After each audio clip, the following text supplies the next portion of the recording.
Hello students, आप सभी का स्वागत है। आज इस वीडियो के माध्यम से हम भारत में प्रचलित निर्वाचन की पद्धतियों को विस्तार देने का प्रयास करेंगे। तो सबसे पहले हम चर्चा की शुरुआत करते हैं टाइप्स ऑफ इलेक्शन, कि भारत में चुनाव कितने प्रकार से होता है और किसका चुनाव किस विधि से होता है। तो सबसे पहले हम बात करते हैं डायरेक्ट इलेक्शन की या प्रत्यक्ष निर्वाचन पद्धति की। तो भारत में डायरेक्ट इलेक्शन का मतलब होता है कि इनका चुनाव जनता सीधे अपने वोट के द्वारा करती है। और डायरेक्ट इलेक्शन के द्वारा भारत में चुनाव होता है लोकसभा के एमपीज़ का, विधानसभा के सदस्यों का और पंचायत के तीनों सत्रों के प्रतिनिधियों का। जैसे कि सबसे निचले सतर पर ग्राम पंचायत होगी, ब्लॉक सतर और जिला सतर पे जो पंचायत के प्रतिनिधि होते हैं उनका चुनाव डायरेक्ट होता है। जनता उनको सीधे अपने वोट के माध्यम से चुनती है। अब अगर हम बात करें शहरी क्षेत्रों में, तो शहरी क्षेत्रों के प्रशासन के लिए सबसे निचला सत्र होता है नगर पालिका, बीच का सत्र होगा नगर परिषद और सबसे बड़ा शहरों के लिए सत्र होगा नगर निगम। इन तीनों सत्रों के प्रतिनिधियों का चुनाव भी जनता प्रत्यक्ष रूप से डायरेक्ट इलेक्शन के माध्यम से करती है। और ये जो जहाँ जहाँ पर भी डायरेक्ट इलेक्शन होगा, डायरेक्ट इलेक्शन के साथ एक सिस्टम जुड़ा होता है जिसे हम कहते हैं first past the post system. इस सिस्टम को हम सिंपल मेजॉरिटी सिस्टम या आगे निकलने की प्रणाली भी कह देते हैं। इसका मतलब ये होता है किसी चुनाव में अगर 10 प्रत्याशी अगर चुनाव लड़ रहे हैं तो जिस प्रत्याशी को अपने निकटतम प्रतिद्वंदी से अगर एक भी वोट अगर फालतू मिलता है तो उसे जीता हुआ घोषित कर दिया जाता है। और इस first past the post system के अंदर एक व्यक्ति एक वोट देता है और उसके वोट की वैल्यू एक होती है। वहीं अगर हम दूसरे सिस्टम की बात करें इनडायरेक्ट इलेक्शन में, तो यहाँ पे एक व्यक्ति वोट तो एक देता है लेकिन उसकी वैल्यू एक से ज़्यादा होती है। अब हम बात करते हैं कि ये जो first past the post system है, ये सिस्टम जिन जिन देशों में अपनाया गया है उन देशों में ये उन देशों के लोकतंत्र को किस प्रकार से कमज़ोर कर रहा है, ये डेमोक्रेसी के लिए किस प्रकार से खतरा है। तो इस विषय के ऊपर चर्चा करते हैं। इस first past the post system की कमियों को हम एग्जाम्पल के माध्यम से समझने का प्रयास करते हैं। हमने एक विधानसभा या लोकसभा क्षेत्र लिया जिसको हमने मान लिया कि वो है एक्स, और एक्स विधानसभा क्षेत्र के अंदर हमने एज्यूम किया कि 60% पॉपुलेशन जो है वो हिंदूज़ की है, 20% मुस्लिम्स की है और जो 20% जो है उसके अंदर आपकी अदर कम्युनिटीज़ आ गई हैं। तो ये इस यहाँ पे सबसे ज़्यादा संख्या किसकी हुई? 60% हिंदूज़ की। तो यहाँ पे चुनाव कौन जीतेगा? हिंदू। तो ये एक सीट किसने जीती? हिंदू ने। अगर हम इसको एज्यूम करते हैं कि जनसंख्या का यही पैटर्न पूरे स्टेट के अंदर है, अगर हमने एग्जाम्पल लें जैसे कि राजस्थान का, अगर 200 की 200 विधानसभा सीटों के ऊपर अगर पॉपुलेशन का हम यही एज्यूम करते हैं कि यही पैटर्न है, तो यहाँ पे हमें क्या लगता है कि 60% जो हिंदूज हैं उनको राजस्थान स्टेट की 100% सीट मिलेंगे। इसका मतलब क्या हुआ कि वोट परसेंटेज कम है और सीट जो है वो 100% आपको मिल रही हैं। तो इसकी कमी नंबर 1 होगी। अब हम इसको दूसरी कमी इसकी देखते हैं। दूसरी कमी ये होगी कि इस first past the post system में जो अल्पसंख्यक होते हैं, जो माइनॉरिटीज़ होते हैं, वो भाषाई अल्पसंख्यक हो सकते हैं, वो आपके धार्मिक अल्पसंख्यक हो सकते हैं, वो महिलाएं हो सकती हैं। तो इन अल्पसंख्यकों का प्रतिनिधित्व विधानसभा और लोकसभा में नहीं हो पाता है। ये इसकी सबसे बड़ी कमी है। और जब अल्पसंख्यकों को उचित प्रतिनिधित्व विधानसभा और लोकसभाओं में नहीं मिल पाता है तो ये उन अल्पसंख्यकों में राजनीतिक असंतोष को जन्म देता है और इस राजनीतिक असंतोष के कारण राष्ट्रीय एकता को खतरा पैदा होता है। तो ये इस सिस्टम की कमियां हैं। और इसका सबसे जो प्रचलित कमी है वो ये है कि अगर आप भारत के अंदर विधानसभाओं और लोकसभाओं के अंदर अगर आप महिलाओं की संख्या देखोगे, जिनकी संख्या पुरुषों की तुलना में मात्र थोड़ी सी कम होती है, तो आप देखेंगे कि भारत की विधानसभाओं और लोकसभाओं में महिलाओं की संख्या मात्र 10 से 15% मिलती है। तो यहाँ से आप ये समझ सकते हैं कि अगर इन अल्पसंख्यकों का इतना कम प्रतिनिधित्व विधानसभा और लोकसभा में होगा तो इनके हितों की पैरवी संसद के अंदर कौन करेगा और इनके लिए योजनाएं कौन बनाएगा। तो ये सबसे बड़ी कमी इस सिस्टम की है, first past the post system की। अब हम बात करते हैं कि इनडायरेक्ट इलेक्शन, अप्रत्यक्ष निर्वाचन। इनडायरेक्ट इलेक्शन भारत में किन किन का होता है? तो भारत में राष्ट्रपति का, उपराष्ट्रपति का, राज्यसभा के सांसदों का और स्टेट लेजिस्लेटिव काउंसिल के मेंबर्स का, तथा जो पार्लियामेंट्री कमेटीज होती है, संसदीय समितियां होती हैं, जिनका मेन काम होता है कानून के निर्माण में संसद की सहायता करना, उन पार्लियामेंट्री कमेटीज के मेंबर्स का चुनाव भी इनडायरेक्ट विधि से या अप्रत्यक्ष विधि से होता है। और ये जो अप्रत्यक्ष विधि होती है, इसके अंदर हम सिस्टम फॉलो करते हैं, proportional representation by means of the single transferable vote. इसको हम कहते हैं कि अप्रत्यक्ष निर्वाचन पद्धति में हम आनुपातिक प्रतिनिधित्व पद्धति के अनुसार एकल संक्रमणीय मत के द्वारा प्रतिनिधियों का चुनाव करते हैं। अब ये प्रोपोर्शनल रिप्रेजेंटेशन का मतलब क्या है, इसको समझने का प्रयास करते हैं। इसका मतलब ये होता है, जनसंख्या में जिस कम्युनिटी की जितनी भागीदारी होगी उसको उतने ही वोट देने का अधिकार मिलेगा। इसको हम ऐसे समझते हैं कि जिस स्टेट की जनसंख्या जितनी ज़्यादा होगी उस स्टेट के एमएलएज के वोट की वैल्यू उतनी ही ज़्यादा होगी, तथा जिस स्टेट की जनसंख्या कम होगी उस स्टेट के एमएलएज के वोट की वैल्यू कम होगी। या जैसे हिंदू या मुस्लिम है, जिस कम्युनिटी की संख्या ज़्यादा उसके वोट की वैल्यू ज़्यादा, जिसकी कम उसके वोट की वैल्यू कम। तो इसका मतलब हुआ आनुपातिक प्रतिनिधित्व। जनसंख्या में आपके अनुपात के हिसाब से आपके वोट की वैल्यू होगी। अब अगर हम बात करें सिंगल ट्रांसफरेबल वोट, इसका मतलब क्या हुआ? कई बुक्स में इसको लिखा होता है एकल संक्रमणीय मत, लेकिन इसका सही मायना ये होता है, इसको बोलते हैं एकल हस्तांतरणीय मत के द्वारा चुनाव होता है। तो इसका मतलब क्या हुआ? Single vote which is transferable, कि आपने जो सिंगल वोट दिया है वो ट्रांसफरेबल है, आपने दिया किसी को है और वो ट्रांसफ़र किसी को भी हो सकता है, और ये डिपेंड करता है सिचुएशन के ऊपर। अब हम चर्चा के अगले क्रम में बात करेंगे कि इस विधि से जो राष्ट्रपति का चुनाव होता है वो किस प्रकार से होता है, और राष्ट्रपति का जो निर्वाचक मंडल होता है, इलेक्टोरल कॉलेज होता है, उसके अंदर कौन कौन लोग शामिल होते हैं। तो हम सबसे पहले बात करते हैं कि संविधान का आर्टिकल 54B क्या कहता है। आर्टिकल 54B ये कहता है कि राष्ट्रपति के इलेक्टोरल कॉलेज में सभी स्टेट असेंबलीज के इलेक्टेड एमएलएज शामिल होते हैं। इसको हिंदी में हम ऐसे कहेंगे, सभी राज्यों की विधानसभा के निर्वाचित सदस्य अनुच्छेद 54B के अनुसार राष्ट्रपति के निर्वाचक मंडल में शामिल होते हैं और वो राष्ट्रपति को वोट करते हैं। तो ये अब हम बात करते हैं कि जो स्टेट के अंदर एमएलएज होते हैं उनके वोट की वैल्यू कितनी होती है और वो किन किन फैक्टर्स के ऊपर डिपेंड करती है।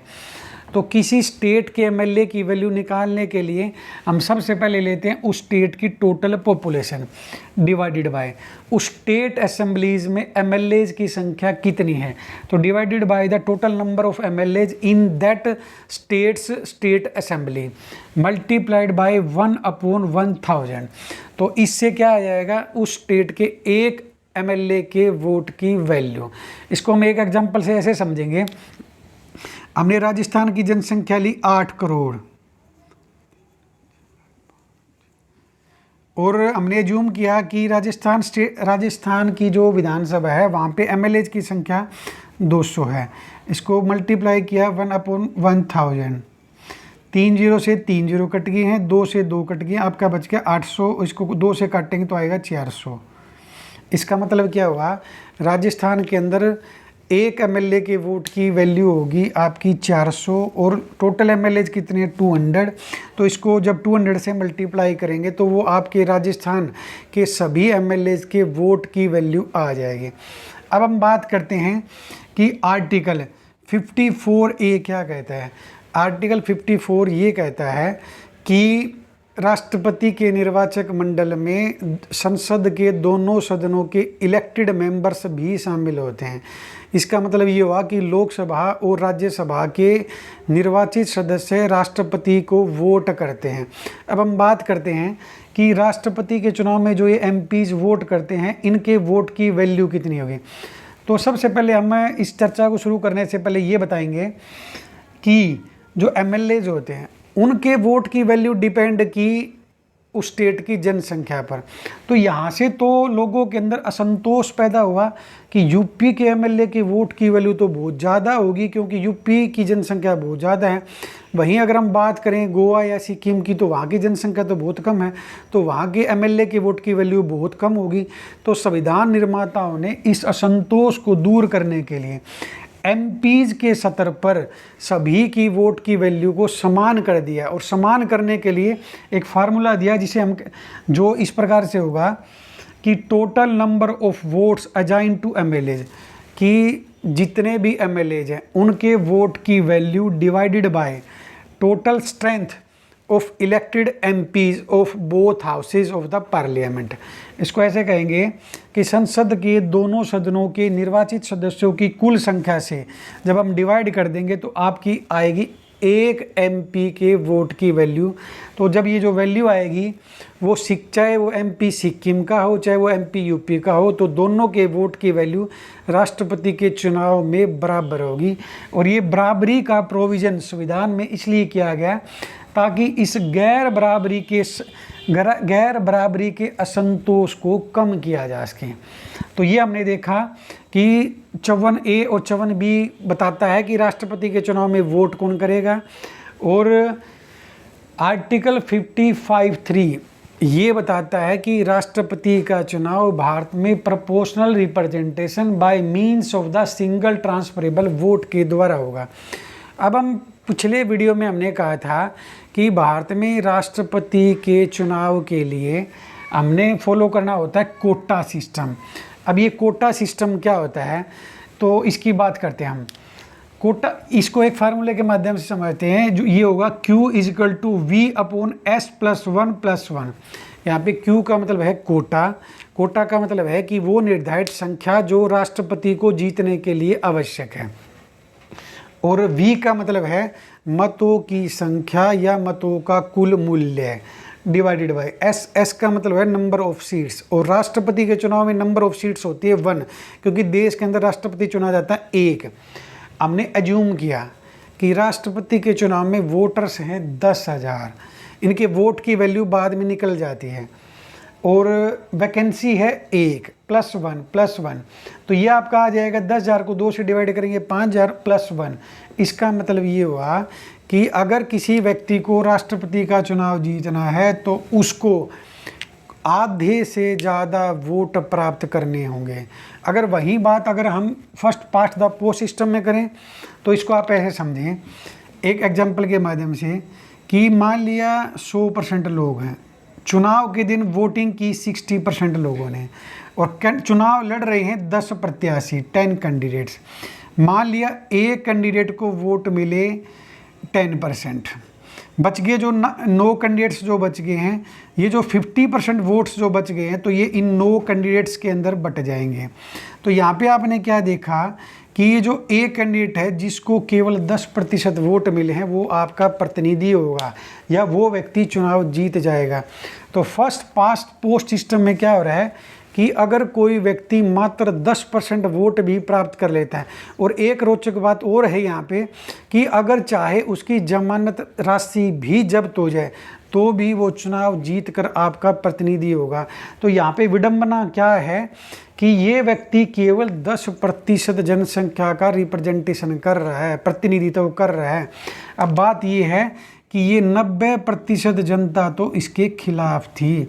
लेकिन अगर अब जब हम बात करें भारत के राष्ट्रपति की, तो भारत का राष्ट्रपति हेड ऑफ द स्टेट या head of the union executive तथा पूरे भारत की जनसंख्या का रिप्रेजेंटेटिव भी होता है। तो अगर वो भी, अगर देश का राष्ट्रपति भी इतने कम वोटों से चुना जाएगा तो वो देश की जनसंख्या का प्रतिनिधित्व कैसे करेगा। इस समस्या के समाधान के लिए संविधान में प्रोविज़न किया गया कि राष्ट्रपति बनने के लिए आपको कम से कम आधे से ज़्यादा वोट प्राप्त करने होंगे। अब हम बात करेंगे कि भारत के राष्ट्रपति का चुनाव होता कैसे है। चर्चा के अगले क्रम में हम इसको समझने का प्रयास करेंगे। तो सबसे पहले कुछ facts regarding the election of the president of India. सबसे पहले तो भारत के राष्ट्रपति का चुनाव बैलेट पेपर के माध्यम से होता है और गुप्त मतदान के द्वारा इसके अंदर वोटिंग होती है। और जो राष्ट्रपति के चुनाव में जो लोग वोट करते हैं वो अपना वोट स्टेट या नेशनल कैपिटल में कर सकते हैं, चाहे तो अपने राज्य की राजधानी में या देश की राजधानी में ही वोट कर सकते हैं। इसके अलावा कहीं पर भी वोट नहीं हो सकते हैं। अब हम बात करते हैं, हमने अज्यूम किया कि 4 कैंडिडेट ABCD चुनाव लड़ रहे हैं। तो जो व्यक्ति वोट करेगा राष्ट्रपति के चुनाव में उसको अपनी 4 चॉइस बतानी पड़ेंगी। कि अगर मान लिया उसको ये बताना पड़ेगा कि B जो है मेरी चौथी पसंद है, A मेरी तीसरी पसंद है, C मेरी पहली पसंद है और D मेरी दूसरी पसंद है। मतलब कि राष्ट्रपति के चुनाव में जो बैलेट पेपर होता है उसको, उस बैलेट पेपर के ऊपर आपको अपनी 4 पसंद, अगर 4 प्रत्याशी चुनाव लड़ रहे हैं तो आपको 4 की 4 पसंद बतानी होंगी। अगर आप किसी कारणवश से या भूलवश अगर आप अपनी एक पसंद उस बैलेट पेपर के ऊपर लिखना भूल जाते हैं तो आपका बैलेट पेपर कैंसिल हो जाएगा और आपके वोट की काउंटिंग नहीं होगी। अब हम बात करते हैं कि यहाँ पे वोटिंग होती कैसे। हमने एज्यूम किया कि राष्ट्रपति के चुनाव में कुल वोटर्स हैं आपके 10,000 और प्रत्याशी चुनाव लड़ रहे हैं, कैंडिडेट्स हैं आपके ABCD 4। हमने एज्यूम किया कि 3200 लोगों ने अपनी पहली पसंद बताया A को, 2100 लोगों ने पहली पसंद बताया B को और 1900 लोगों ने बताया C को, 2800 ने बताया D को अपनी पहली पसंद। तो यहाँ पे टोटल हो गया 10,000। टोटल सेम रहना चाहिए जितने की मतदाता हैं। तो अब हमने यहाँ पे देखा कि किसी भी मतदाता को पहली पसंद के वोट इतने नहीं मिले जितना कि कोटा है। किसी भी प्रत्याशी को यहाँ पे 5,000 से आधे से अधिक वोट नहीं मिले हैं। तो इस स्थिति में क्या किया जाता है कि जिस प्रत्याशी को सबसे कम वोट मिलते हैं उसको एलिमिनेट कर दिया जाता है। यहाँ पे सबसे कम वोट किसको मिले हैं? C को 1900। यहाँ पे इस 1900 को एलिमिनेट कर देंगे। अब जिन 1900 लोगों ने C को अपनी पहली पसंद बताया है, इन 1900 लोगों ने किसी ना किसी को अपनी दूसरी पसंद भी बताया होगा। तो हम एज्यूम करते हैं कि 800 लोगों ने A को अपनी दूसरी पसंद बताया, 500 ने B को बताया और 600 ने D को बताया। तो अब जब दूसरे चक्कर की मतगणना होगी, सेकंड राउंड की जब काउंटिंग होगी, तो उसमें हम क्या देखेंगे कि A के टोटल वोट्स हो गए हैं 4,000 और ये नहीं 3200 और 800 हो गए 4,000 और B के हो गए हैं 2100 प्लस 500 2600 और D के हो गए हैं आपके 2800 और 600 3400। टोटल हो गया आपका 10,000।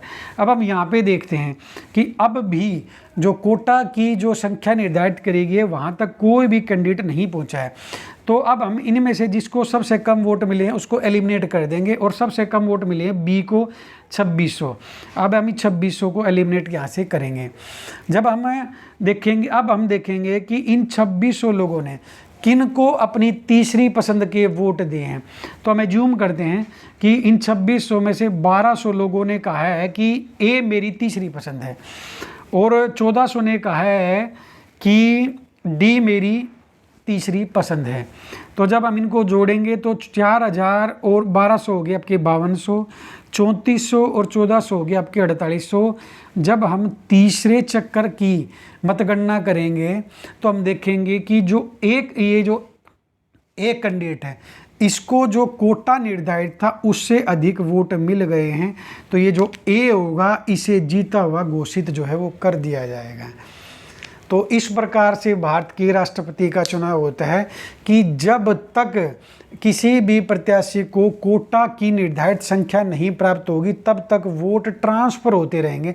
तो ये मैंने जब कहा था कि सिंगल ट्रांसफरेबल वोट का मतलब ये होता है कि आपने वोट किसी को किया है और आपका वोट शिफ्ट किसी प्रत्याशी को हो रहा है।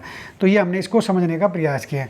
अब एक सिचुएशन ये है कि अगर दोनों कैंडिडेट्स के वोट की संख्या बराबर हो जाती है तो उस दशा में सिक्का उछाल के निर्धारित किया जाता है कि कौन जीतेगा और कौन हारेगा। जिसके सिक्का पक्ष में आ गया उसको जीता हुआ घोषित कर दिया जाता है, उसके ऊपर कोई विवाद या कोई पुनर्मतगणना नहीं होती है। अब हम बात करते हैं कि जो राष्ट्रपति का जो चुनाव होता है उसके अंदर मुख्य निर्वाचन अधिकारी कौन होता है। तो जो लोकसभा का सचिवालय होता है उस सचिवालय का महासचिव, जो उस सचिवालय का एडमिनिस्ट्रेटिव या प्रशासनिक प्रमुख होता है, वो राष्ट्रपति के चुनाव में मुख्य निर्वाचन अधिकारी होता है। अब हमने राष्ट्रपति से जुड़ी सभी बातें कर ली हैं कि कौन इसका मुख्य निर्वाचन अधिकारी होगा। एक लास्ट की बात ये होगी कि अगर राष्ट्रपति के चुनाव से जुड़ा कोई विवाद है तो वो केवल भारत का सुप्रीम कोर्ट हल कर सकता है। तो आज इस वीडियो के माध्यम से हमने प्रयास किया कि भारत में चुनाव कितने प्रकार से होता है, किस विधि से किन किन का चुनाव होता है और कोटा प्रणाली क्या है, राष्ट्रपति का चुनाव कैसे होता है, वोट ट्रांसफ़र कैसे होता है, प्रोपोर्शनल रिप्रेजेंटेशन क्या होता है। तो उम्मीद करता हूं कि ये विषय पूर्ण रूप से आपके समझ में आ गया होगा। नेक्स्ट वीडियो में किसी बेहद इंटरेस्टिंग विषय को लेकर पुनः आपके बीच में उपस्थित होता हूं। तब तक के लिए आप सभी का धन्यवाद।